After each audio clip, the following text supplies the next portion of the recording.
Yes, hello, this is Danhausen here, very nice for evil, and you are listening to Bob After Dark. Subscribe or be cursed.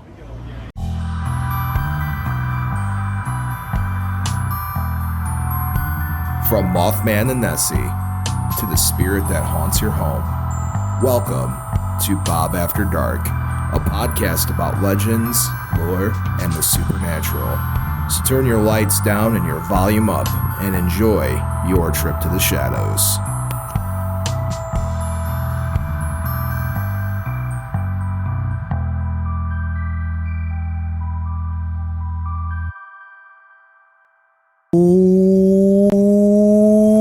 Hey there, children of the night, and welcome to Bob After Dark, the show that takes you into the shadows and goes and says hello, everything that goes bumping tonight.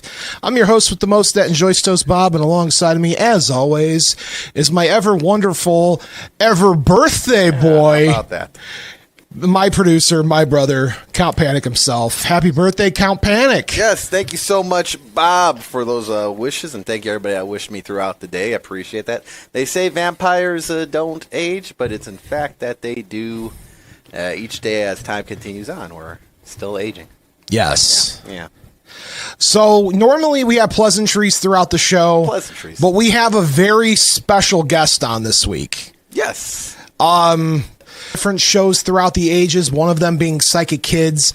I would love to introduce the Bob After Dark universe to Chris Fleming himself. Oh, hey there, Chris. Hey, Bob. How you doing, man? Oh, man, I'm doing great. Chris, welcome to Bob After Dark. How are you doing this evening? I'm doing good, Bob. So, do you ever do a show, Bob, in the morning? I was on the morning show twice. Recently, I was recently on talking about the Alien Files, and then I was on years ago. And I was too spooky for them, apparently. You could have a show like in the afternoon, Bob in the afternoon, Bob in the morning, and Bob in the dark. I like that. So, Chris, we got a lot to talk about tonight. But in essence, can you tell us who you are and a little bit about yourself? Just, you take the wheel, and then we'll go from there. Yeah, I mean, I'm a guy that grew up in a haunted house, and had experiences, and my mom had experiences, and I just grew up thinking that stuff was normal. I was very fortunate. I had a couple of friends in grade school that, they questioned some of the stuff I was telling them about ghosts. So they said, hey, can we sleep over? We want to experience this. And they did. Brian and Blue, they slept over, and then I had some other friends stay over. So for me, it was like, okay, here's a collective experience. My best friends got to experience the ghosts that are in my house. So for me, I just kind of thought it was normal, And then, as you get older, you just realize some people believe in it, some don't. So for me, it wasn't anything that I thought I would be doing in the future. It was just something that I was like, okay, this just goes on. My dad would tell me to ignore it, focus on other things. He'd give me comic books to take my mind off, and he got me actually addicted to comic books. My mom was like, just don't really talk about this too much, but then when I went into to high school and college, still having experiences and saw that some people had interest, I had a lot of questions, about these things. So didn't do too much in college, even though we had a couple hauntings happen in our fraternity house and some other guys that had experiences. But then out of college, I studied as a graphic designer, commercial artist, a fine artist, I should say. I got a degree in fine art, and then I studied psychology and music. So I got minors in both of those. I was going to go back and do psychology, but I felt at the time, with my immaturity, that I wouldn't be able to handle, because I'm a very empathetic and very emotional person, that I wouldn't be able to handle people's emotions. So for me, it was something that, I don't know if I want to do this, because I was going to get two degrees and then work on my master's for art. Then I got out of college, job fell through, unfortunately. I was really upset about that. And then, so I was an artist for a couple of years, doing a commercial artist, freelance artist. And I got hired by this newspaper that two of my buddies worked for. It was a great experience. And I really enjoyed it. And then from there, I got to know a couple people in Chicago in the early 90s, and we'd go ghost hunting. We'd go to some places, cemeteries mostly, like Bachelor's Grove Cemetery and some other places that had some amazing experiences. But it wasn't something that I thought I would pursue as a career. I mean, for me, it was my art. And then I got talked into doing mortgages, something that I never thought I would do. And I just actually, the guy that had hired me back in 97, I just saw him last week at an art show downtown Chicago. The reason why I'm saying this is because I want people to realize there's a lot of different things that I've done in my life, but everything always kept pushing me back to the paranormal for crazy reasons. I mean, I remember saying to the universe once, I said, you know what, I'm doing these mortgages and, you know, it's a whole different thing, more respectable and everything, you know, than the design and the art sitting behind a computer and sitting in, you know, like a cubicle. Now I'm out meeting people and this is kind of cool. And I'm helping people get homes and financially. But then people started coming up to me, complete strangers, and telling me ghost stories. And I just thought, what the hell's going on here? I mean, I'm trying to, you know, do something in the financial district, and people keep telling me ghost stories. And it goes, I got to feel, I don't know why I got to tell you this. I saw a ghost. Do you believe in ghosts? And I'm like, yeah, I grew up in a haunted house. And it was happening so frequently that I said, all right, the universe is telling me something because this is getting crazy. And then one night, at Six Corners in Chicago, the mortgage business, it was about 6, 7 o'clock at night. Several of the other loan officers started telling ghost stories out of the blue. And I never brought it up in the office. I mean, because I'm doing financing and stuff for people. But several people from different countries, we're talking about Asia, we're talking about Africa, and they started telling ghost stories. I'm sitting there listening to this, like, how fascinating, the different cultures and the belief systems. So that gave me an idea, and lo and behold, I published a magazine for 5 years called Unknown Magazine in the 90s. And I did that till about 2000, 2001. And then I got so busy at a different company, the mortgages, I couldn't do both. I was burned out. But I remember telling my girlfriend at the time, I said, I got a feeling that the universe is going to have me do the paranormal and tell these stories and interview people in a different forum, like maybe on TV or something, you know? I remember telling her that in like 2000. And then 2003, I got contacted to do Dead Famous. I think that was like in July or August of 2000. They reached out to me. I told them no, I wasn't interested because I was busy in the mortgage business. And then the producer who I still talk to, we're still really good friends. And I just spoke to her a week ago. She's very alpha for a woman, put it that way. Yeah. She kept pushing me. And she says, no, we really need you, you know. And my mom says, just fly out to the UK and just, you know, have fun for 2 days. You know, it's probably never going to happen. And it did happen. You know, and when it did, I didn't want to do it. I didn't want to do it because it wasn't something that I wanted to be in the public talking about, because there was times I got ridiculed and stuff in grade school or high school because people didn't believe in it. So I got thrown into it. And I'm glad in a way, you know, because it got me to go to some of the most haunted places in the world. And it got me to have some really extraordinary, further advancing paranormal experiences and an open mind up. And I wouldn't be the same person I was today unless I took that chance and Charlotte had pushed me as a producer to do it. So I'm grateful, you know. And then because of that, I realized, you know, everything else I've done, it's always pushed me back to the paranormal. So I guess this is something that I'm supposed to focus on, and I have been for all these decades. What early part of your career stands out to you the most as something, the most prolific case you ever covered? I'm sorry, I can't quite hear you. You said something, what stands out to me? In your early career, what stands out to you as one of the most prolific cases you worked on then? Oh, there's so many. I mean, if I remove myself from the equation of experiences that I've had in the house I grew up in this house, there's a couple. There was the one case that, how do I say this? This woman, she was a dancer at a club in Chicago, and she had an attachment. So what ended up happening was I confronted this attachment that she had, and it ended up taking knives out of the kitchen and was going to either cut itself or going to stab me. And it was talking in like 3 multiple voices. And her real name was, I should say her dancing name was Trinity.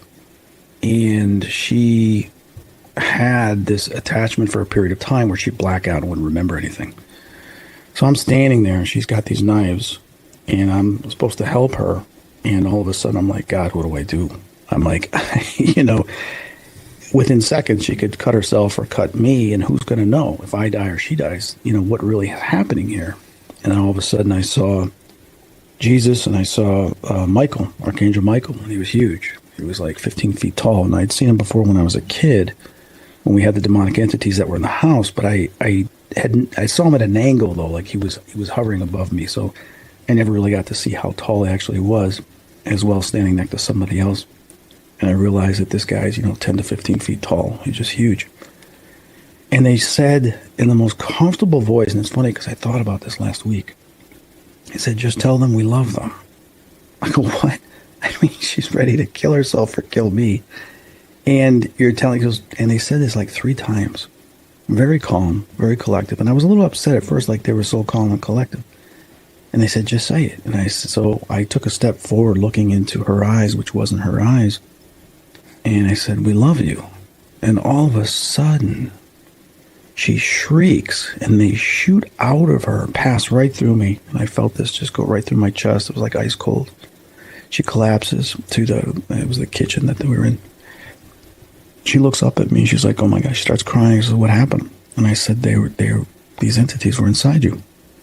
So further on during that case is we found out there was 3 specific entities, which is they manipulated her into taking that name Trinity, because there's 3 of them. She had 3 tattoos. One was a demonic clown, one was a snake that wrapped around her leg, and then the other one was this flaming skull. And each one of those tattoos represented one of these entities. I'm not saying that tattoos are anything demonic or evil. I'm not saying that. I'm saying that when these type of entities can claim somebody, they will sometimes create some type of marking or further advancement of taking hold of that person. And that's what happened here. So, I started explaining scripture to her. I started showing her scripture. I had this thing actually start to speak through me, where she could then talk to it and no longer give permission and cast it out. And then it was one of those experiences where I got to admit that first time, this was 2005, I was scared for that moment, because I'm sitting there thinking that people will never realize what's happening here if she kills herself or kills me. People may never know the truth. But luckily that did not happen. And it was a big learning experience for me. Now, it's something I dealt with these things before, but not in a situation with knives and in a sheer moment where someone could have died. So she ended up, we found out that, she turned her back on God several years before because her mom had died in a car crash, and she used to go to church with her mom all the time. So she was mad at God that happened, and she didn't get along with her father, so she kind of went on her own, had a kid or 2, and just was having kind of a miserable life, I guess.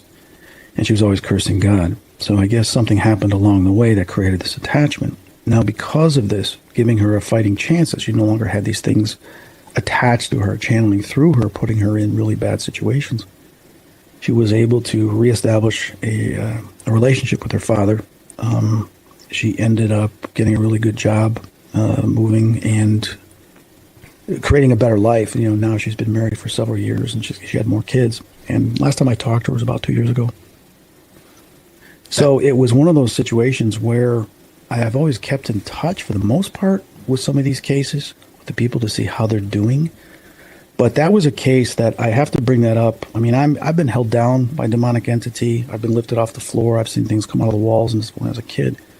But when there's somebody else involved, and you realize that you really can't be their mind, to fight this and overcome the fear. So I've learned I'm more afraid of people being affected by these things and what they may or may not do than seeing these things. I'm not afraid of these things at all. I'm just afraid that what they could do to that person or somebody else, and not being able to stop them in time. So in that story you were just sharing, you were saying that your vision of Saint Michael the Archangel and Jesus, that wasn't your first time experiencing that particular vision. Are you comfortable sharing that the earlier vision with us, like when your first time you experienced that was? That's not a problem. I was very lucky that when I grew up, my dad was a strong Catholic because he went to a Catholic school. So I went to a Catholic grade school, 1st or 8th grade. And really, Catholicism doesn't really have anything to do with it. It has to do with the teachings from the Bible and stuff. So I knew of Jesus at a very young age, and I went through when things were happening in the house, I used to pray a lot, and I would go talk to the priests and stuff, and I would, we do confession and stuff. I do it face to face sometimes, because I tell them about the stories of things going in my house. They'd ask if they wanted to come bless and stuff, but I told them, well, no, because there's some ghosts in the house that I'm kind of friends with. I don't want them to be cast out. And they would try to tell me, well, all those things are evil. They shouldn't be there. And I disagreed on some of those things. So as a young kid, it's like, if they come into my house and everything's gone, it's going to be different. But it was a learning experience. So I had, with these shadows used to come out of the walls, and this would have been, we moved in the house in the late 1970. And I think things started happening about 71, 72 with the shadows that were coming out of the walls. And I'd start sleeping in my parents' room because of them. I was just terrified of these things. Then there'd be growls, there would be other stuff holding me down in the bed, and then sometimes I was levitating and have scratches, and I can go on and on with the noises, the voices, and everything else that happened. But they were always coming out of the walls as if they were coming out of another dimension, and they would turn into different things. Then there was the soldiers and stuff that were bloody, and I didn't know what that was until I ended up doing Help My House is Haunted, and it made sense. But there was the time where, I wake up and I'm sleeping on my stomach, and all these things are on my back scratching, and they're holding me down, and I'm hearing this hissing sound. It's kind of almost like snakes, but they're these creatures. And I feel them, they're pulling me into the darkness, like they're pulling my soul out or whatever they were doing. And it's hard to explain how painful this was. It wasn't physically painful. It was as if that there was something going on. It's like you're falling, but you're falling in so many different directions. And I said, God, please, help me. And all of a sudden, they were completely off me, and the room was just filled with this bright light. So, the first thing you do is when you see a bright light, you open your eyes and you're looking at your hands like, oh my God, it's solid bright in here. What's going on? And you look up because you feel something above you. When I looked up, I just saw this beautiful glowing angel. And when I say angel, that was an archangel, because he had on like armor, like stuff on his shins, is like these boots, the shins, and had a shield and had this chest of armor that was glowing like this was pure silver or something very shiny like metal. And then he had this sword. The sword was a really big sword and stuff, but it was like pure white, as if it wasn't like silver or anything like that. It was just pure white, the sword. And it was glowing. And when I looked at him, I only remember seeing, the leg and everything, because I was down below him and I was looking up. And when I looked at his face, he looked at me, and his face was like gold. It was like a goldish color, and the eyes were pure white. There was no pupils or anything like that. I never fully understood that until I had a couple other encounters in the last 20 years, and then I realized what that was. It's the reason why it was pure white is because they come directly from the source of the Creator, which is pure light. So when I saw that means that it was universal truth. It was purity. And he had this long, like his blondish, goldish, like it was like a yellowish more than the gold face. And he didn't smile or anything. He just looked at me. Then he looked up, and then he shot back up into the light. And then my room returned to, this nighttime, just being dark. I sat up, and I was, it was kind of hyperventilating and everything because I couldn't believe what happened. And I remember, telling my mom and everything, and she said that was an angel. That was Michael, Archangel, protector.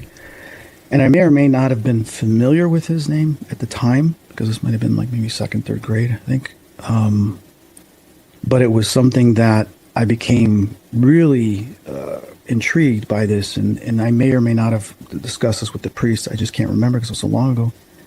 But I remember during confirmation, which we had in third grade, we had to take an additional name, So I took Michael. I said, I want my name to be Michael because, of what I experienced and that he was there to help me. So I said, my name became Christopher Stephen Michael Fleming. Fun so fact. I took that during confirmation. Fun fact, my confirmation name was Michael too, Chris. Yeah. So that was one experience. And then, obviously going to a school, I was an altar boy and everything. And, I got along with some of the priests. They were pretty cool. I questioned them in third grade and got a little kind of debates with them. And they said, if you keep asking these questions, we're going to send you the principal. And I'm like, well, okay, what's the principal going to do? Because I've got questions, right? So I was questioning certain things in the faith. And they weren't anything bad. It was just like, okay, you say Jesus goes up to the mountain and he prays to the Father, but then you're saying he's God. How could Jesus be God if he's praying to the Father? You know, and then I would just say stuff like that. So if, you know, and then the Garden of Eden just didn't make sense to me with the serpent. Now it's, you know, it was walking upright. Well, why is it walking upright? You know, and you know, why is it talking? And so I would ask all these questions and if there was Adam and Eve, how did we get here? Who did they meet? You know, well, they met a wife and husband. Okay, but where'd they come from? You know, so I had these questions that would really upset them.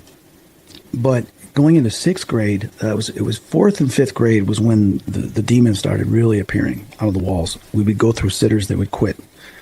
And they said, you got the devil in your house. They wouldn't come here anymore. And then my parents started fighting. My dad started drinking and stuff. He wasn't playing hockey like in the pros anymore. He was playing in these other leagues. So we were going through hard times. I think a lot of it had to do with what was in the house. So my mom was always working, my dad was working, and nobody was home. So it was me and my sister taking care of ourselves sometimes, and we'd have sitters, and they'd quit because of the darkness and stuff that would appear in the house. So I wasn't getting much sleep. I would sleep with the light on, and I'd afraid to go to the bathroom, so sometimes I'd just pee in my bed, or I'd pee down the vent because I didn't want to go in the hallway, because these things would sometimes come out in the hallway. So I almost failed fifth grade because I was falling asleep in class all the time, and I couldn't really pay attention because I was worried about what was happening in the house. And then sixth grade, my parents had a conference with them, and they allowed me to go through. We took summer classes, and I was able to go through to sixth grade. Then in sixth grade, I guess my dad got arrested. My mom had told me the story. He got arrested, blew off a couple stoplights and stuff, was drunk, and police arrested him, put him in jail. When my mom got off the flight, some of the other flight attendants said, you know, it was in the news, paper, or whatever, you know, your husband got arrested. My mom's like, oh, I can't keep dealing with this. Well, when I went to school, nobody told me. You know, my parents didn't say anything. So kids were teasing me at school saying, your dad's a jailbird. And I'm like, what? Your dad was in jail? No, he wasn't. You know, so I was got in fights that day with some of the kids. And then some of the kids in the playground were surrounding me, making jokes. So I started fighting everybody.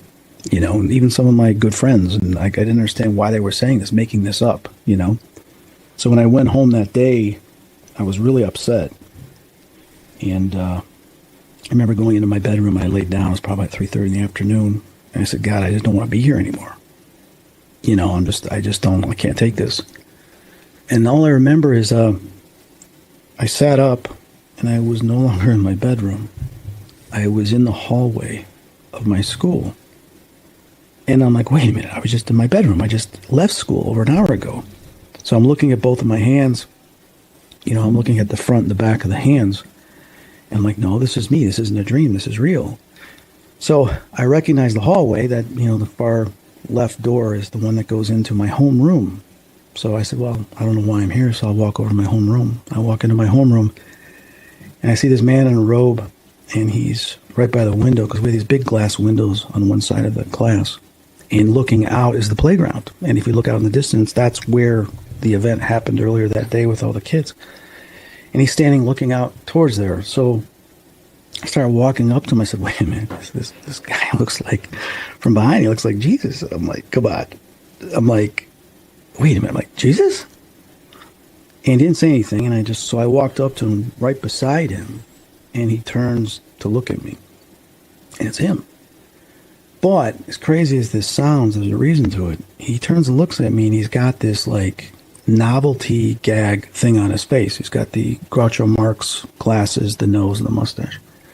So I start laughing because, come on, Jesus is wearing this little novelty thing. So I started laughing, and he takes it off and like disappears, and he says, Chris, it's good to see you laugh again. And I'm like, whoa. You know, he's like, you haven't laughed in a while. I said, yeah, you're right. I go, you know, I wasn't laughing at you. He's like, no, I know. And that's the point. He goes, it's just something that I did to cheer you up, to take your mind off of what happened today. And I'm looking at him. I'm like in awe. I'm like, okay. And he said to me, he goes, I want you to realize something. He goes, you know, they don't understand what's going on, what happened today. They didn't really mean to do that. They don't know what you're going through. They don't know what's going on at home and all this other stuff. And he goes, you can't take stuff like this too personal. And he goes, do you understand? And I'm like, I guess, you know. He's like, listen, there's going to be a time in the future, and you're going to go through stuff like this again, but I want you to realize that when people do stuff like this, or they treat somebody like that, they don't fully understand what you're going through. And it's very important for you to know this. I said, okay. And he says, I love you. And I said, I love you too. And then all of a sudden, everything just fades. And then I'm back in my bed. And I'm sitting there going, what just happened? And I wasn't able to tell anyone because my sister was out playing and nobody was home.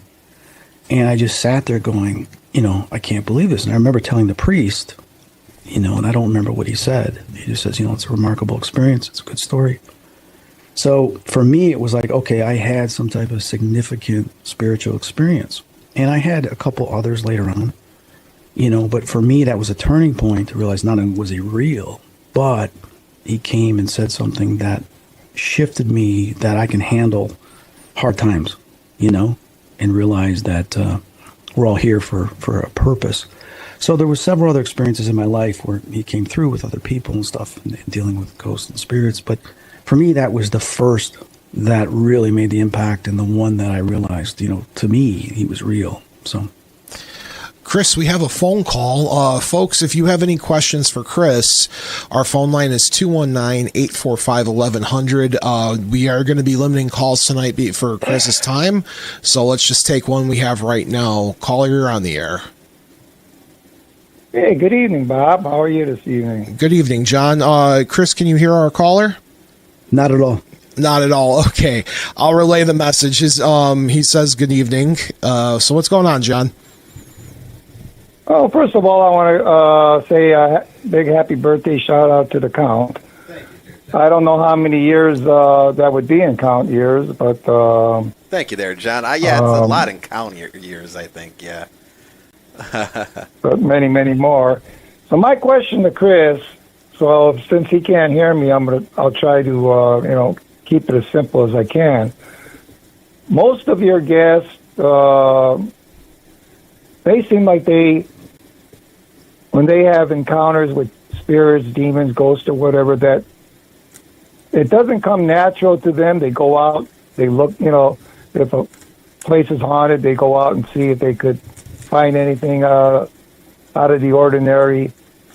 Listening to Chris pretty good, it seems like the ghosts, the demons, whatever, what have you, are all attracted to him. It's sort of like the opposite, where an investigator or whatever would go out looking for these types of things. Whereas in his case, it seems like they're attracted to him and they come into his life. Do you follow what I'm saying? That's a great question, John. Chris, you didn't hear that, did you? I cannot hear anything. That is fine. We'll relay it. Thank you, John, for calling in. Thank you. Sure. Right. Chris, John wanted to know, most of my guests seems like they go out.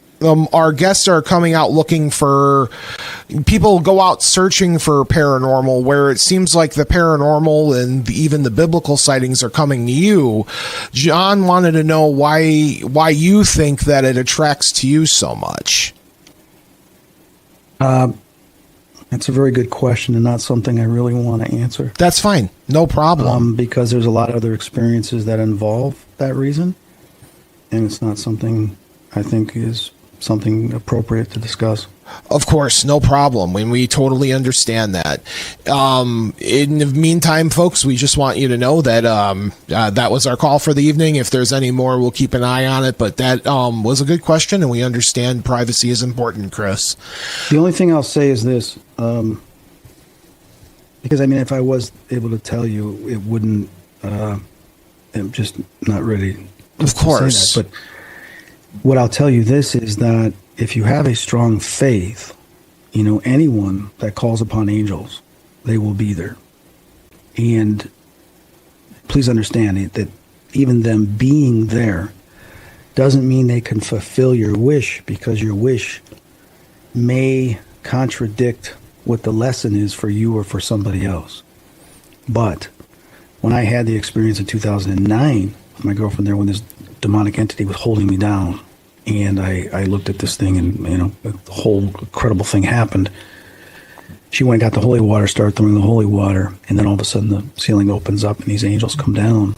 And I said, whoa. I said, you do this for me? And they said, no, we do this for everybody. And I was so humbled by that. But in the same sense, I felt like, oh my God, did I disrespect them? But it was very important. Now I fast forward to March 25th of this year.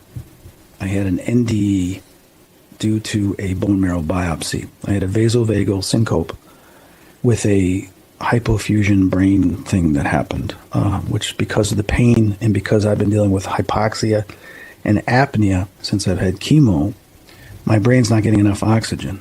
And because it's not getting enough oxygen, if there's any other type of trauma or whatever, or anything that goes on, it's kind of hard for for me to breathe. So during my 12th bone marrow biopsy, I never really had any problems before. I was always like, it's no big deal, People told me how much painful it is. Well, this one was painful. It was so painful that I was like, oh my God, and I'm screaming out going, this is what people were talking about that hate getting a bone marrow biopsy or saying it's the most painful thing they ever experienced. Right now, I'm experiencing the most painful thing I experienced, and then I started to pass out. And as I passed out, I said, no, I don't pass out. I can tolerate pain. And that flooded and reflooded my brain, which caused me to collapse. And I had a vasovagal syncope. And because of that, when they started bringing me to, I thought it was 1978. And as at 1978, I could not place, I was having all these different memories from different times overlapping, which went on for a little while. And then all of a sudden, my dad appeared. I saw a tunnel. When they had me in the hospital, they brought me down to the emergency, and they all these doctors, and they're doing tests and everything. And they started yelling his oxygen's only 55%. And they said he's critical. And, they're saying all this stuff. And I'm just looking around and then wanting to go out. I'm like, I want to go to sleep. I'm so tired. And they're like, no, you can't. Because if I did, I wouldn't come back, they were saying. But then I saw a tunnel open up. My dad came out. There were some other people behind him. And I said, Dad, what are you doing here? And they're like, who are you talking to? He says, my dad. He's telling me that if I want to go, I can go. I'm like, no, Dad, this is just a bone marrow biopsy. I'm like, what are you doing? I go, this is crazy. No, I don't want to go. I'm doing this music. I'm doing everything else. I go, I can't go now. He said, well, son, if you want to come now, you can come now. And I'm like, I started crying. Like, no, don't do this to me. I'm not ready to go. I beat cancer. I'm going through this. I got other things I want to do. I'm not going to die from this. And then, so they closed up. They were gone. They did a CT scan. They did all these other blood tests. And then they came back. And then all of a sudden, I see all these angels. And there's this row of angels. And I remember the one doctor goes, do a blood test to make sure he's hallucinating. Check for drugs or alcohol. And I'm looking, I'm going, I'm not, I'm just saying ignore him because I'm going to go look at this, right? And the nurse comes up. She's like, what do you see? And I say, I see all these angels. And I start describing them to her. And I'm telling her what I'm seeing. And at first I'm upset. I'm like, why are they showing up? Because I don't need them right now. I told a woman earlier today when I walked in, you got to believe in your angels and protect you and stuff like that. But then now this is happening. I don't need this because I can handle this. But then I realized, wait a minute, they're not looking at me. They're looking at everybody in the room. And they were all showing up for everybody in the room. And I realized that there was a lot of people in the room that were praying to try to make sure that I would survive. And because they were praying, all these angels showed up. And I'm watching this going, oh my God, you're here for them. And so I'm telling this one nurse, what I'm seeing. And then slowly they started, I saw something else behind them, and I'm not going to go into that. I've talked a little bit about that before, but they showed me some stuff behind it and a little bit of prophecy, and then all of a sudden they're gone. And then I remember just being in recovery room, and my head hurt so bad.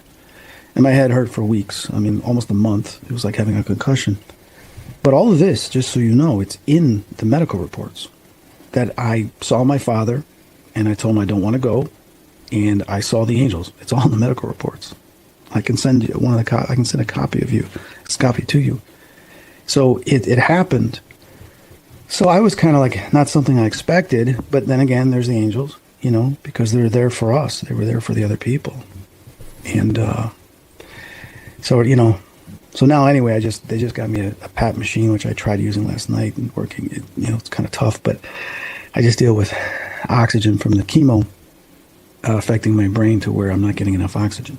So it's interesting. I don't know where you want to go with this now, but this is just correlated to some of the other experiences, how I continue to have these experiences with angels or whatever else. I have dozens of them. There is a story you talk about on your panels where you were feeling an attack, and when you were with your partner at the time, your girlfriend, I believe you were saying, and I'm trying to relay the story so you could tell it better than me. It's the one where you were saying it seemed like there was a very, very big battle between the light and the dark going on in your bedroom at the time. My bedroom? Yeah, that's the one in 2009 when she threw the holy water. Yeah, that's when you... because there was this entity that was holding me down because I had done a demonic case earlier that day for a woman that was in Michigan, Detroit, Michigan. And I did it over the phone over 2 hours. And then there was another case 2 weeks before when I got called to Lexington Brothers at 6, 7 in the morning because a woman was possessed. And her boyfriend contacted a friend of mine, and that friend of mine kept calling my phone at 6 in the morning. And ironically, that friend of mine, who I stopped talking in 2021, I stopped talking to him. He's now arrested for murder. He just killed his girlfriend 3 weeks ago. If you look up in Schaumburg, Kevin Modicke, you'll see that. And I warned him in 2021 that he needed to clean himself up and go get help because these voices and these things would make him do something he'd regret. I can go into more details, but I'm not going to. That's not why we're here. No, of course. But that's a whole other case that went on for years. We've got some of that documented from 2012 at his house. So unfortunately, they won. They beat him. They caused him to go do that, and they caused him to be the person he is now. So if you're not careful and you don't control your thoughts and you stay clean, they can make you do things or tell you to do things, but it's your free will, whether you do it or not, to do things that you'd regret. So going back to that 2009, was it 2009? No, that was 2000. I apologize. No, that was 2000, and that would have been January 2011, I believe it was, that happened, where the thing was holding me down and saw the prophecy. 2010 or 2011. I got it in my journal and all the sketches that I did. And it was holding me down, and I'm looking at this creature. And I'd never seen anything like this before, and I've spoken about this creature in some of my lectures back then, and I spoke to Adam Bly about this. You know, what kind of demon is this? You know, it could be Leviathan or something. It was half snake, but it had the body very similar to like the alien creature, you know, from the movies, Alien versus Predator. Very similar to the alien, that black, oily, but it had the face of a black snake, and it was huge. I mean, if this thing stood up, it would have been at least 10 to maybe 10 feet, 9 feet tall. But it was crouched down, holding me down with one arm. But they had all these quills, very similar to like a porcupine or insect, on its arms and on its back, and they were moving like making this noise like locusts or like bugs flying and flapping. And then there was all these imps behind them saying, "We hate you, we hate you." And I was like, the ironic thing is I wasn't scared at all because I've dealt with some of this stuff when I was a kid. So I was fascinated. I'm like you're holding me. What did I do to make you so mad that you're doing this to me? And as they're holding me down, you know, she sees that my body goes into the bed, and she screams and she races to go get the holy water when I told her to. And I'm looking at this thing going, and I knew it couldn't hurt me. I mean, I knew it couldn't kill me, but I knew it was trying to make a point that, you know, you stay away from some of these people and these things that we own and we control. So they're trying to, you know, create fear. And as I'm looking at them, you know, I just started thinking about my angels, like, okay, they're going to make you leave. And then she gets the holy water, and then as she did that, the ceiling opened up, and I see like this tunnel that goes all the way up. When this is dimensional, which means that no longer was there a ceiling. Another dimension opened up. As I looked up it, I saw some of the archangels in armor at the very top, and they jumped down through like this tube of light. And as they did that, they turned in this pure energy light forms, and they came into the room. And as they did that, there was other black masses that came out of the walls. It was kind of like you just shook a hornet's nest, and all these bees were flying around, but they were all black masses flying around. And I'm watching all these things as the white lights are attacking these black masses. One comes right for me, like to get at me, and then this white light comes and takes it away. And I'm blown away. I'm fascinated. I'm seeing something that we don't normally see in the visual spectrum, and here I am witnessing this. She's like, "What's happening?" Because she sees my face in this total shock and this awe. I told her, "Quiet. I'm witnessing something." And And as I'm watching this, it was just fascinating until they were all gone. And then the ceiling closed up and the black masses were gone. And then this one presence came forward and he put his hand out. All of a sudden I started seeing all these visions. I saw, these riots, wars. I saw us at home with masks. And I saw that distribution was shut down. I saw me standing next to my mom and sister at my mom's place watching TV, but I didn't see my stepdad. And then I saw Obama, and then I saw layers like Time Machine where there was then someone after him. And then I saw the riots and I saw the Capitol and I saw all these things happening. They were happening so fast in succession. So I spoke about this on radio shows and at presentations and stuff from 2011 on. I said that there'd be riots, little civil things. We'd be stuck at home for a period of time. We wouldn't go anywhere. I said there'd be racial tension and everything. And I said then there'd be a big war and there'd be martial law. And I said that would happen after gas hits $5 a gallon. And you can go on my Twitter and stuff. You'll find me talking about this for the last 10 years. And I said once gasoline hits $5 a gallon, there's going to be another world war. And I said that we would attack Iran, that Trump would attack Iran and this and that. And so all these things came to pass. Now, I didn't say Trump back then at the time, but I said we would end up attacking Iran. Then when he became president, I said, oh my God, it's going to be him. So when all this started to happen in succession, I don't know why I was shown this. I guess it was something of time and space, because time and space was affected by them coming into the room, maybe. I don't know. But then I know a voice then spoke to her and told her that everything is okay, everything will be fine, and then told her she needs to talk to her father, because she hadn't talked to her father since she was 7 years old. He said he's going to die soon. You need to talk to him, and I don't know if she ever did or not. But there tends to be these prophecies that sometimes occur when there's these angelic experiences, and like what I saw March 25th with all the angels behind them were all these warrior angels looking down on earth, and I think they're all lining up for a great war. So, I'm worried that we may go to some great war, which I hope we don't. I hope it's wrong, but having seen these things play out before, that's what I'm afraid of right now. Speaking of fear, on your cases, have you ever had a case that frightened you? I can't hear you. Okay, I was saying, speaking of fear, you work a ton of cases, and it's interesting to kind of be a, lack of a better term, a protagonist in the paranormal world. But have you ever had a case where where it maybe have frightened you a little bit? I get startled. I mean, it's just a normal human thing, but I'm Sure. not afraid to die. I mean, I had a near-death experience in 2010. I had another one in 2011. I had a couple other close calls. I've been out of my body and I've come back. I've gone into the void, whether it's the dark room or the white room. I've come back. And then, once again, I have no fear of death, man. The only thing that scares me is people hurting other people, and animals. I mean, seeing what someone can do to themselves, when I say I go back to that moment with Trinity when she was standing there, I was more afraid of not of me dying, but of people thinking that I did something wrong. You know what I mean? Because I wasn't here to tell the story.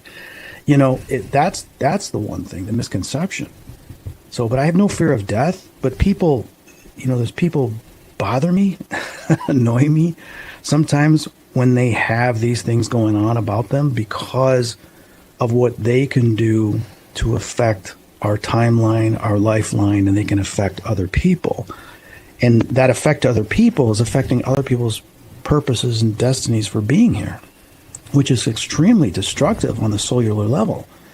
Because when we come down here, we have certain things we're supposed to do, to advance spiritually, but also to interact with others. But if someone comes here and distracts us from this or takes us out of the equation, it's not so much only affecting us, it's affecting all those other people that we were supposed to interact with. And I feel that's just so wrong and so selfish. So that's what scares me more than anything, is people not completing their purpose and their destiny for being here. That is a very prolific answer, Chris. That's wow. Yeah, because when you see it, and I don't want to use certain terms because I'm not into New Age stuff. No. and it's all perspective, is when you see from higher levels of understanding of consciousness, not just seeing from a 3-dimensional, 4th-dimensional, but you're seeing how every single thing we do for the most part, affects everybody. And you see how it affects those other people. And like Betty Eady used to talk about this with the ripple effect when she wrote the book Embraced by the Light. So I find that fascinating how that ripple effect really is important. So if we have politicians or other people affecting us in a certain way, they're affecting not only our lives, but they're also affecting our destiny and our purposes, which is not good because every single person has so many people they're supposed to come in contact with or interact with to make a difference. And you take them out of that equation, you're affecting all those other people too, not just the one person.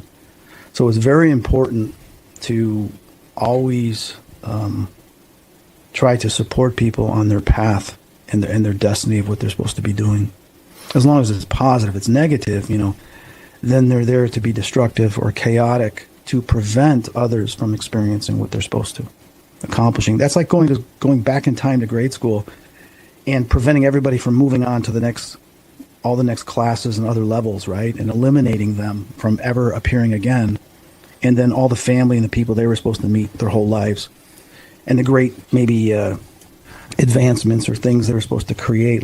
There's a really good thing that, I can't remember who said this, but you take a look at what happened in Auschwitz with all the Jews that were killed, whether you believe in, how many there were or not, if we're saying 6 million, 10 million, whatever.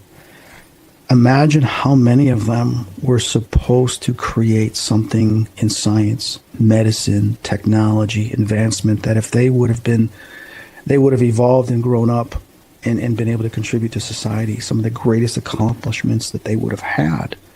And whether it's any race or anything, you wipe out all those people, is that you have so many of those people that were going to contribute something very significant to this planet, to society, to humanity.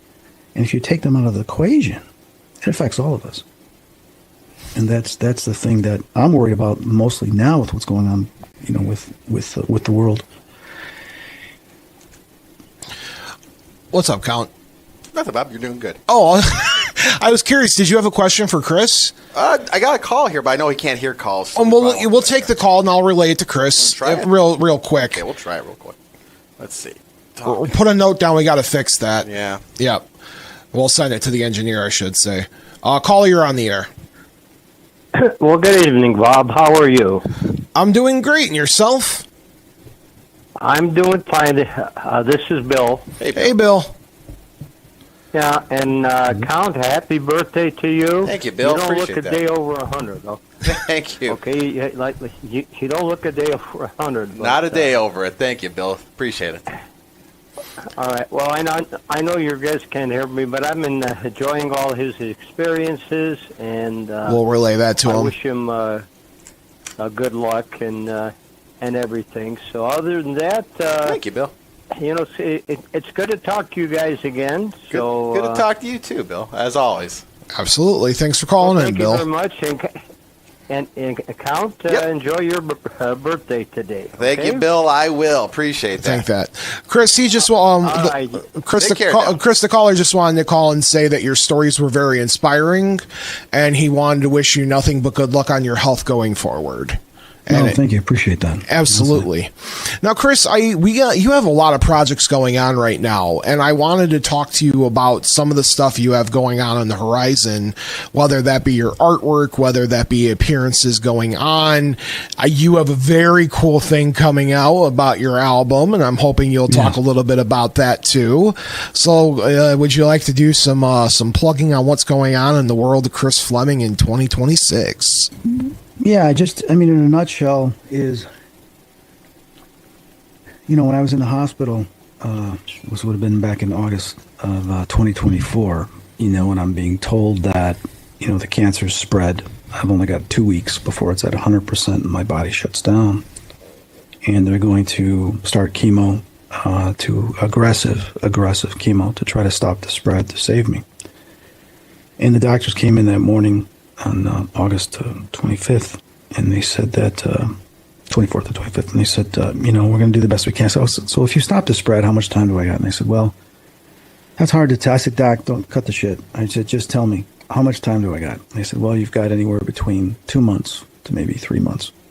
And they said, and then one doctor says, he goes, maybe 6. But I said, then what's the point? He says, well, we gotta do what we can. And I said, all right, you do what you can. I'm going to be here around much longer from that. I don't censor film. Well, we like your optimism.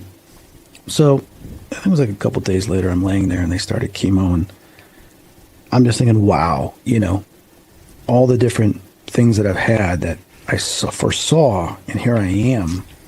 Didn't think it would be cancer, but it makes sense now. And I'm like, wow, I never got to do this, never got to do that, never got to do this. I start thinking about these things. And I'm like, God and angel spirits, I haven't felt anything since I've been here. I mean, I saw something the first night and then the next day. There's a couple other paranormal things that happened the first couple of days in the hospital. But lo and behold, a voice comes out of nowhere and says, if you could do anything that you were never able to complete, what would it be? And I said, music. And then all of a sudden there was no voice. So unfortunately, a couple of days later, my cat had to be put down, got very sick. I couldn't visit him. And so I wrote a song about him for 2 days. And I put it on my Facebook. It's called If Will Ever Hold Your Paw Again. Now, I've rewritten it and redone it since then. But that led me down a journey of just start writing. So I just started writing music because I was so weak and so tired in bed. And when I'd come home and, after 10 months of going through chemo, I just kind of jumped into writing lyrics and titles and songs, using some AI programs to create it, for now and at the time. And I had so much material at about 100 songs. And my buddy's like, dude, what are you going to do with all this? Because he was a musician. He played for Warrior Soul back in the 90s. And I don't know. I'm just doing it for fun. I need an outlet, just express myself. He's like, you should do an album. And I said, oh, it's a great idea. And he's like, oh, I was just kidding. I said, no, that's a great idea. So what I did is I went in the studio for 6 weeks. I mean, I have so much material. I have all these albums lined up. I created an outline of all the materials, all the genres, everything. But I went into the studio, had a couple other musicians play on it and stuff. We remixed, edited in over 6 weeks in the studio. We mixed and edited and mastered and added special effects. And I kind of, as a producer, I just decided how I wanted each song from start to finish. And the album is coming out June 12th. It's called Boogeyman Blues. There's 21 songs. They're old blues songs, so some songs are like only 3 minutes and some are 5. But it's got some of the old blues, the stomping and the singing, a little bit of gospel, some trance blues where there's a lot of repetition. But every title has a significant meaning, either from my past with the ghosts that I used to see, the creatures or the darkness that came through the wall, or some spiritual experiences that happened or spirits that I came in contact with and stories that they told me, and I turned those stories into a song. So it's a big passion project for me, and I think it's going to blow people away when they hear it, because they're like, okay, it's not going to be that good. No, it's going to be good. Trust me. When you hear it, and I've had other audio engineers and other musicians listen to it, and they're like, holy cow, right? It's going to surprise a lot of people. So right now I'm doing pre-sale, so there's CD. The CD I'll have in about 2 weeks, and the vinyl's not going to be done probably till August. It's at the printer now at Hellbender Vinyl in Pittsburgh. They do a great job. Colored vinyl, 2 LP set. But the digital download for iTunes and Amazon, June 12th, it's released. So you can download the album. You get 21 songs, and it's going to blow you away. And there's a story from start to finish. And that's amazing. That's what's going to, I think, when people sit down and listen to it, the stereophonic sound and everything, and they listen to the lyrics, and they're going to be like, wow, there's a lot of interesting stories being told here. So for me, that's what it was. I'm working on the second album now. We got to finish mastering it, and then I'm just going to keep going. It's pretty much the majority of what I want to do right now is the music, and then I got this book I'm writing, and then I go back to doing my spiritual consulting, counseling I've been doing for people, but on a limited basis, because I really want to focus on the music and the art and the book for now to tell these stories. And folks, I'm talking from experience. I've seen Chris's art in person. It is incredibly impressive. And I wanted to ask you about your art, the stuff that you draw. Do you draw inspiration from cases you've worked on or visions you've had? Well, ever since I was a kid, I would draw stuff, comic books and everything, and my cats. And then in high school, I was drawing AC/DC all the time. My teacher would get so upset. Will you please draw something else?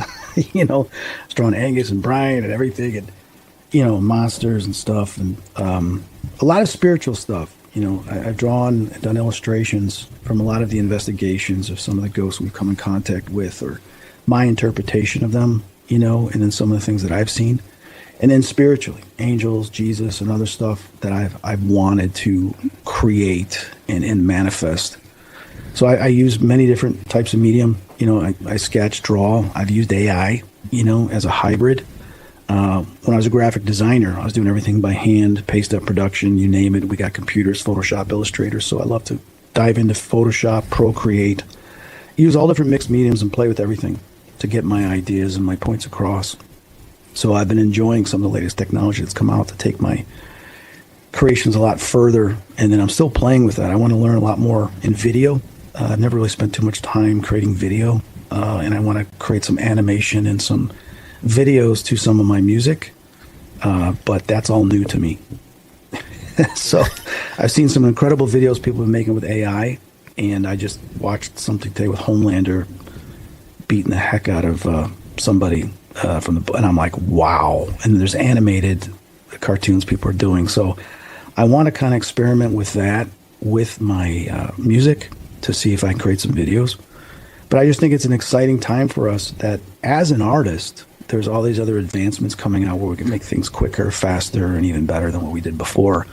I'm always going to be that artist. So it gives me the chance to do it. And it gives me the chance to work with other artists, musicians, and stuff with my music. And that's what I really want to do when I get into some of these other genres. I want to bring some people in there to play and contribute, because I think that's what the most important thing is, having other people contribute as well. Other than the album and the art, where can people find you if spiritual counseling, when you're ready to do that again on more? Yeah, I'm going to start opening up that in middle of June. Okay. Middle or end of June. I mean, I've got 7 art commissions right now. I've got to complete, going back to Obscura Paracon. Oh, gee, I know. I get it. Because I had to work on this album, finish it up. So I've got those to get done. I've got a couple classes I'm teaching one-on-one with some people in June. And so I've got 3 people already booked. So as soon as I get caught up in that, bookings, you can start booking now. For middle to end of June and go into July at Booksy.com. You just look for Christopher Fleming and Booksy, and you can book there. But if you go to ChristopherFleming.com, very simple, Christopher Fleming, Fleming, you'll see where the album's available. And actually, the webmaster's coming over to my house on a Friday. We're going to add the remaining event dates. We're going to redo booking for my consultations and kind of move away from Booksy because people overseas are not able to book on it. Which they used to be able to, but they changed some of their formats.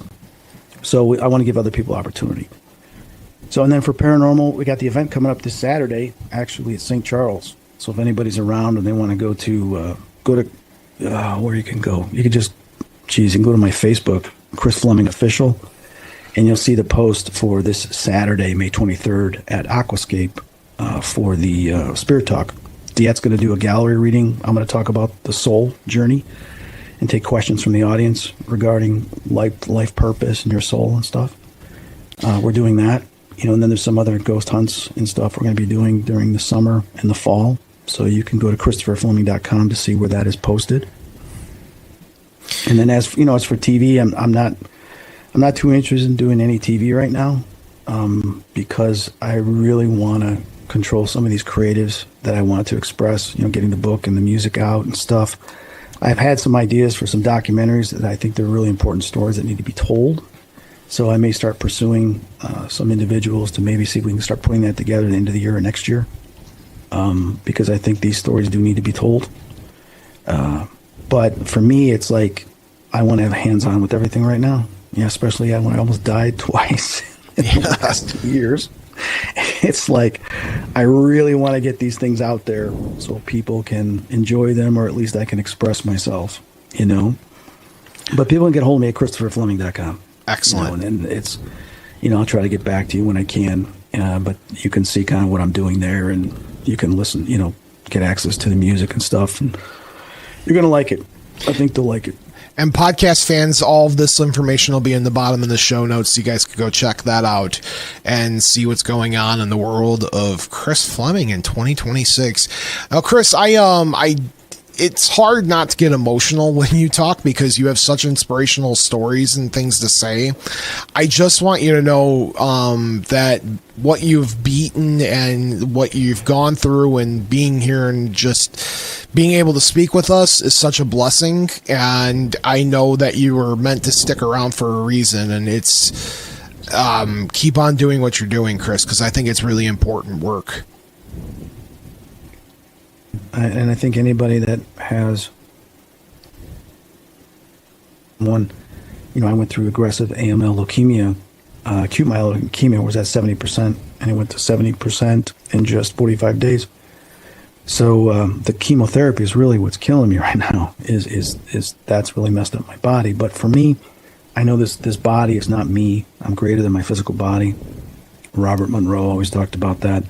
I've been out of my body, and I know this is just a vehicle. So I'm going to use this vehicle as much as I can to create in this world before I leave. And if that inspires other people, that's great. I think that each person has a talent and ability. If they don't know what that is, they got to find out what it is. And the one thing to find that out is to create, express, and contribute. Those are the 3 words that one of my angels told me about 10 years ago. You're here to create, express, and contribute.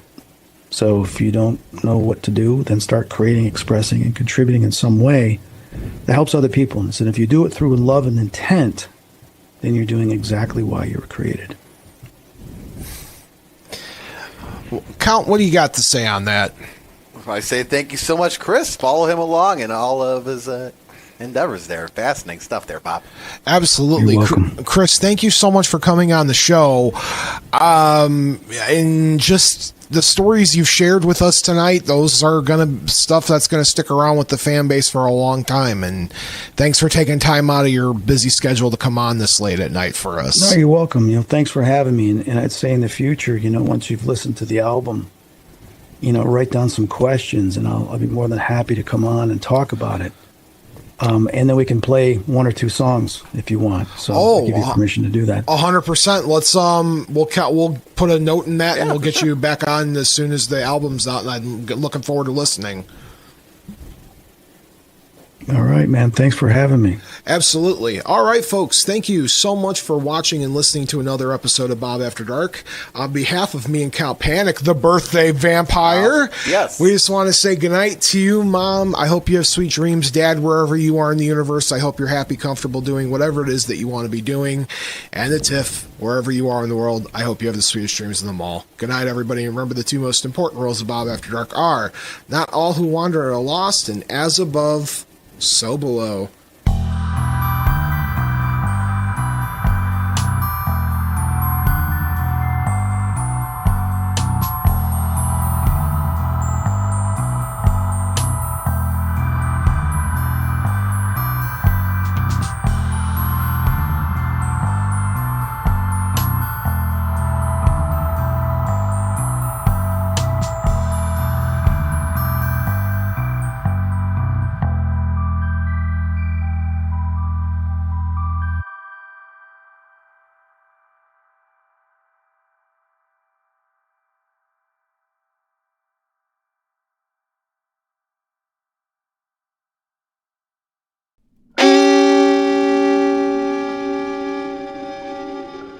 Memoriam Development.